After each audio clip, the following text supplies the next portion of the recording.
kana dura walloleen jiru ol qabeet kinoo laal ishiintu si caalti ishiintu sirra bareeddi naan jedhu maqaa namaa natti hin kaasin nama sana kalee walloleen bira darbe maqaa namaa natti waamin jedheeni tan maqaa micayyoo sana odoon bakka takkittiitti waaminan bira darbe arra garuu micayyoonis mucaanis karaa keessa jecha baala jechaa jiru narraa dhowwaa.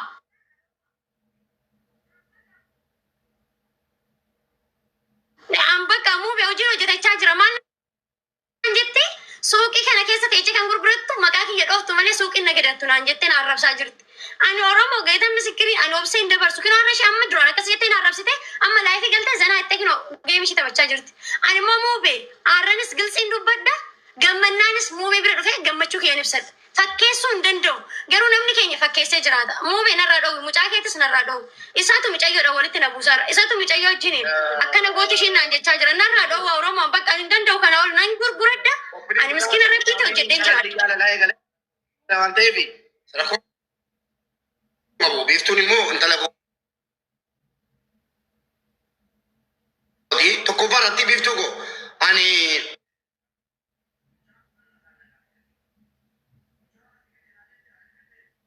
ati fiddinaan jetti ani hin finneem akkuma kana bakka keessatti maraatee jennaan dhaqee fuudheeni obbira kaa'ee nyaachisee dhussiisee sooma keessa haadha manaa koo fudhee gadi ba'ee bakka ta'e qodaa binnee yeroo dhumnu inni mana taa'ee haadha manaa koo arrabsaa jira. Mana koo taa'e achumaan deemee obboleessuuf deemina irraa kanas jedheen nama bira geessee kaa'e. Amma akkanii guyyaa ilmoo koos hin hambifne nu arraba. Saala mucaan ana bira hin jiru.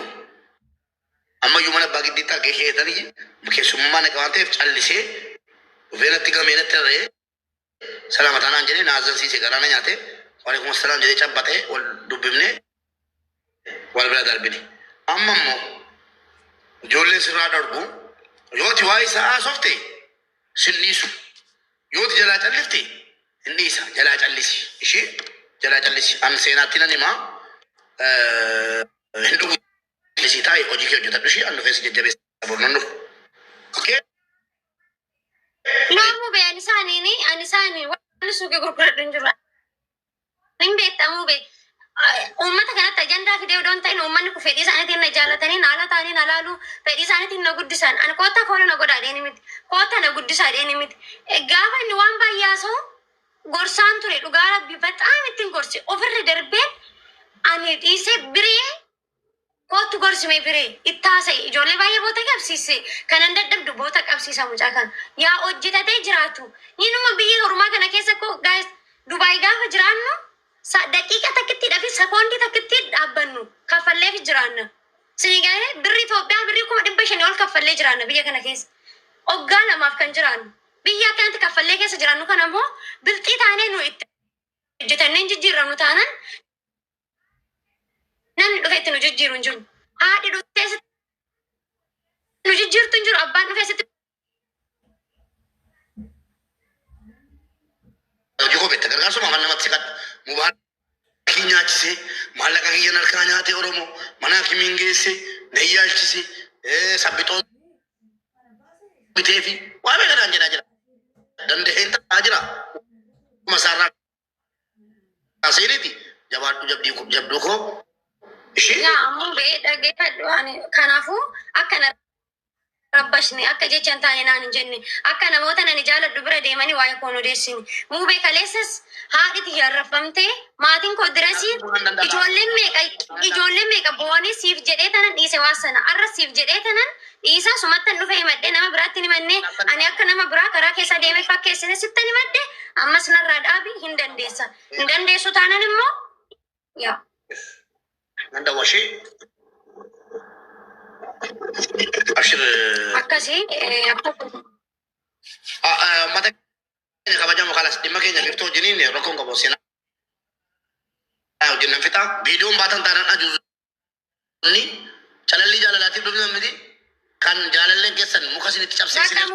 Gandaa keetti fufadhu turtii gaarii naa qabaadhu. Galatoo.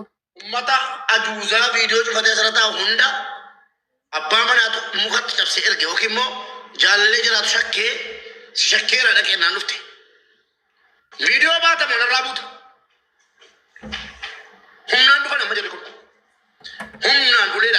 kaa'ee feerroodhaan dhufan. Jaran nama dirqisiisee ol singalchee namichi maal eegee raaftee keessatti keessatti kolfita. Lakki bu'aan baay'ee batoo saata qoteen. Eenyu si kadhannaa ol galte lombocaa. Qubee mi barreeffadhaa warra ol galtanii viidiyoo barattanii teessanii calallii jaalala. Dhiironnis qophaa. Dhiironni ammasitti koppiliin isheef taaptaa godhaa fireendii keessa warri fiduu barbaadan haadha manaa keessa fiduu barbaadan fidachuu dandeessu. Kanaan achoo azuzaan eegee qurxummii hundi ol galtee fuula keessatti saalfattu an maal si godhu anuu jira miti waggaa 18 guutuu asirra jechuudha. Akkas jedhee fuula kana baaddeen taa'ara waa tokko ittiin saalfanne rabbinaa kenne an fuulaa miti waan fuula fakkaatu uumuu hin danda'u. Kanaafan uumaa rabbii kootii yaa rabbi galata kee alhamdulillah jedhee baaddee taa'ara jechuudha. Kottol galee warri emmi barreeffataa jirtu amma qottumaan ishee samish zeddoo idoo Dr. Imaa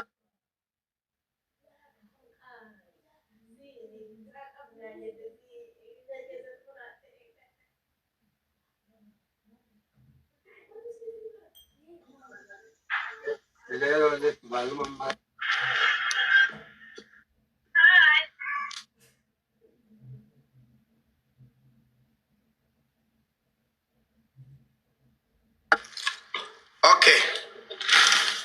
Mere manish Fifi jira lati video ba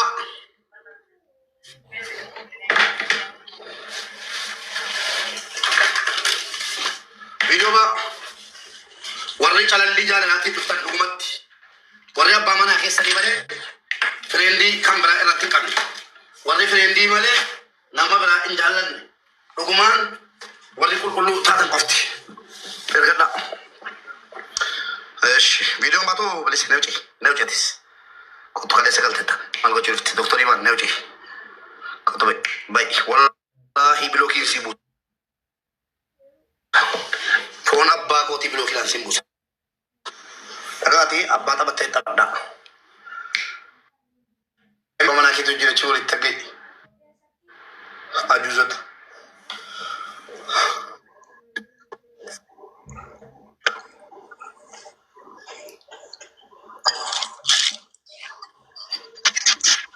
Warri viidiyoon baranne warri ol galtanii galina kun calallii jaalalaati argitaniitu sagaltu. Isaa walgalee viidiyoo baranne viidiyoo maaf hin baranne ajuuzota. Dumbushee amutti Oye, muy bien. abbaa manaa irratti abbaa manaa yoo qabaattan rakkoo qabu garuu viidiyoo naa baradhaa.